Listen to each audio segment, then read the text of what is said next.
En toute saison, il faut entretenir les coussinets de votre chien. Comment les entretenir, les soigner, les guérir? À quoi faut-il faire attention? Restez avec nous pour tout savoir et surtout, tout voir. Peps et Scott, passion chien. L'éducation par le jeu, tout simplement. Il n'y a rien de plus simple que de mettre de la crème sur les pattes d'un chien, surtout si elle est appétissante, et pourtant beaucoup de personnes ne le font pas par manque de connaissances. Mais pourquoi le faire? Les coussinets du chien absorbent les chocs et ont un effet donc d'amortisseur. Ils sont un excellent isolant thermique, que ce soit sur les surfaces chaudes ou froides. Ce sont aussi d'excellents antidérapants si les poils des coussinets sont entretenus. Mais pour ça, je vous laisse le soin d'aller voir le tutoriel dédié à la coupe des poils en cliquant sur le lien qui se trouve juste ici au-dessus. Le seul défaut des coussinets, c'est d'être fragiles et sans entretien de votre part, ils finiront par sécher et se crevasser. Et puis ces crevasses et ces gerçures sont très douloureuses pour le chien. En fait, elles le sont tout autant pour lui qu'elles le sont pour nous. Quand on a des crevasses, c'est douloureux. Vous savez que les coussinets chez le chien sont plus ou moins tendres en fonction de ses activités. C'est un peu comme pour nous. Un chirurgien n'aura pas vraiment les mêmes mains qu'un maçon. Parce que notre corps s'adapte, et bien celui du chien, c'est pareil. Donc, ses pattes s'adapteront et ses coussinets s'adapteront en fonction de son activité. De manière générale, pour lui préserver les coussinets, il suffit vraiment de peu de choses. En été, ne le faites jamais marcher sur un sol brûlant ou trop chaud. Si la surface est trop chaude pour votre main, elle le sera également pour ses pattes. En hiver, c'est pareil, évitez de le faire marcher sur des routes salées, de le laisser statique sur des surfaces givrées, vérifiez ses coussinets fréquemment car la neige s'accumule entre les coussinets et forme des petites boules de glace qui lui feront très mal. Qu'il fasse froid ou chaud, c'est vous qui devez trouver ce qui est le plus adéquat pour votre chien, parce que lui, il vous suivra partout jusqu'à se blesser sans rien dire et vous ne le verrez que trop tard. On évitera dès lors le bitume, on préférera marcher à l'ombre des arbres, sur de l'herbe, dans des bois, etc. Et puis si c'est pas faisable, il vous suffit de sortir tôt le matin ou tard le soir.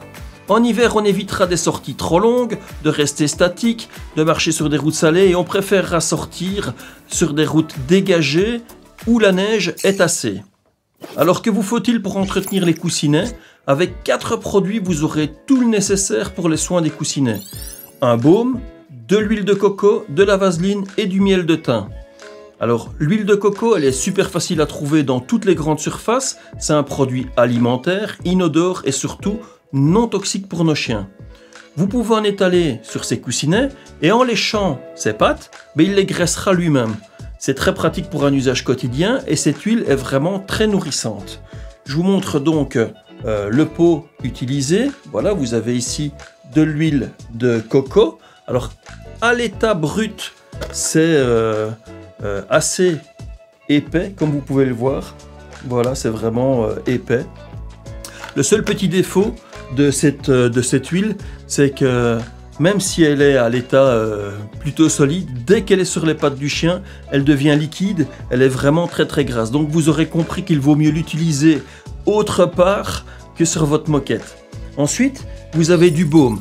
Le baume que vous trouverez soit en pharmacie, en animalerie, voire sur internet. Alors j'en utilise 2. Il y a le baume Dermoscent, c'est celui-ci.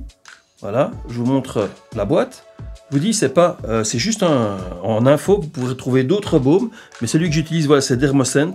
Le truc, c'est que c'est relativement gras, comme vous pouvez le voir, et c'est très gras, très pâteux. Et le deuxième baume que j'utilise, c'est celui-ci, c'est le baume de chez Hunter. Voilà, je vous le montre. J'aime vraiment beaucoup celui-ci pour la raison suivante, c'est que le conditionnement est bien fait, la fermeture est bien faite également, vous avez vraiment un couvercle qui se remet dessus et qui est efficace, et puis la consistance est vraiment très bien, et l'odeur est agréable également. L'avantage des baumes, c'est d'être beaucoup plus réparateur que l'huile, et surtout moins liquide. Donc si c'est moins liquide, ça reste plus en contact avec les coussinets, donc plus efficace pour les nourrir.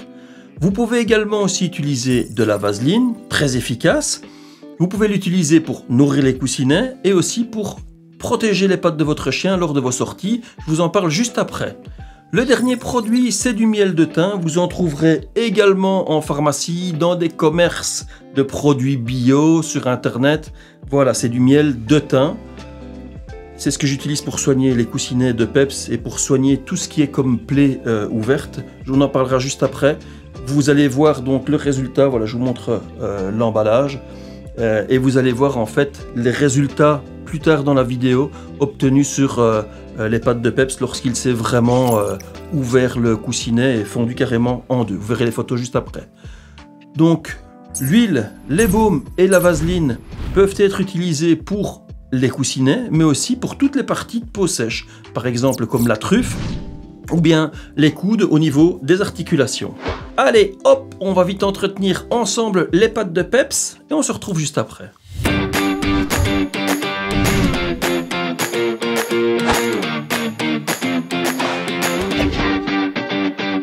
Vie ma vie de chien au quotidien. On prend du baume, on le met sur les pattes. Comme les pattes du chien sont chaudes, ces petits coussinets sont un peu chauds, ça fond super vite. Ça lui fait vraiment pas mal du tout. Vous évitez d'aller vraiment entre les coussinets ici à l'intérieur. Là, vous n'y allez pas. Vous en mettez un petit peu. Hop, et vous faites ça pendant une semaine. En tout cas, vous faites ça jusqu'au moment où votre chien, ses pattes sont vraiment bien retapées. Ça fonctionne très très bien. C'est un petit peu comme du beurre de cacao pour notre bouche. Mais ce qu'il y a, c'est que ça pénètre vraiment bien dans les coussinets. Voilà, hop. Ça lui fait pas mal du tout.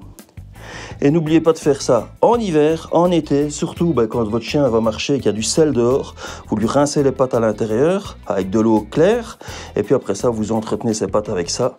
Vous allez voir que dans quelques jours, toutes les crevasses ici vont être, la crevasse va être partie, et il va de nouveau pouvoir avoir des bonnes pattes qui vont pouvoir l'aider à marcher sans avoir mal. Ça se voit en général quand il y a des petites crevasses, vous allez voir qu'il commence à un petit peu commencer à danser sur ses pattes. Et voilà, ici, même chose, vous voyez, ça se fait vraiment, c'est super facile. Voilà, là, il y a une petite crevasse, on la voit ici. En avant, c'est parti. On met un petit peu de crème, vous voyez, ça nourrit vraiment bien. Faites ça pendant une semaine. Là, ici, maintenant, nous, on commence à partir d'aujourd'hui. Hop, et je vous dis, faites ça, vous couchez le chien par terre, et puis vous vous mettez accroupi, vous faites ça par terre. Voilà, la patte là, elle est faite. Et hop. Patte suivante, bouge pas. Voilà, celle-ci elle est en parfait état, il n'y a vraiment pas de problème dessus, il n'y a pas de crevasse, mais on la fait quand même. Voilà. Alors je vous ai dit, à partir de maintenant, on va vraiment faire des vidéos. Vie ma vie de chien au quotidien. Et vous allez voir un petit peu tout ce que je fais avec Peps au quotidien. Vous allez vous rendre compte qu'avoir un chien, c'est de l'entretien, c'est de l'attention. Et puis après, c'est de la complicité, puisqu'à partir du moment où votre chien vous fait confiance pour ça, vous allez voir qu'il va vous faire confiance pour plein de choses supplémentaires. Les parties de soins comme ça, c'est indispensable. Ça prend un petit peu de temps, mais quel plaisir, regardez ça une fois que c'est connu. Hop, et puis après, bien entendu, toujours quelques petites récompenses. Félicitations mon grand, c'est parfait. Comme vous le voyez, mettre de la crème sur les pattes, c'est simple et rapide. Je vous conseille juste de la mettre au moment où votre chien ne se déplacera pas trop et surtout pas sur votre beau parquet ou sur votre belle moquette. Je me demande d'ailleurs si vous entretenez déjà les pattes de votre chien toute l'année, qu'il fasse chaud ou qu'il fasse froid. Vous pouvez nous le laisser dans les réponses ci-dessous, en commentaire, et puis si vous le souhaitez, vous pouvez vous abonner, mettre un petit j'aime et pourquoi pas appuyer sur la cloche pour être averti lors de nos prochaines publications. Que faut-il faire quand un coussinet est blessé? Il y a plusieurs niveaux de blessure. Vous avez par exemple une crevasse sans saignement, une crevasse ouverte qui saigne légèrement, et puis vous avez une coupure vive avec saignement abondant. Pour les crevasses simples, il vous suffit d'utiliser du baume, c'est plus adéquat, plus nourrissant et plus régénérant que de l'huile ou de la vaseline. Mais n'oubliez pas de vraiment entretenir les pattes de votre chien au quotidien. Pour les crevasses ouvertes, mettez du miel de thym sur les coussinets en couche épaisse et mettez un pansement par-dessus. Et puis, vous mettez une chaussette que vous fermez avec un tape de façon à ce que votre chien n'y ait pas accès. Le miel de thym est un excellent cicatrisant naturel et exempt de tout risque de contamination. Je vous conseille de chercher sur internet le terme apithérapie et vous verrez les bienfaits du miel pour la régénération de la peau et de la cicatrisation. Alors pas que pour les chiens bien entendu, mais c'est efficace pour tous les animaux et pour les humains également. C'est le produit le plus efficace que j'ai utilisé pour soigner Peps lorsqu'il s'est vraiment entaillé la patte. Alors, il a joué comme un fou dans un champ labouré et à son retour, j'ai vu qu'il y avait une quantité importante de sang qui s'écoulait de sa patte. La coupure était vraiment trop importante pour se limiter à mettre du baume ou à gérer cela moi-même.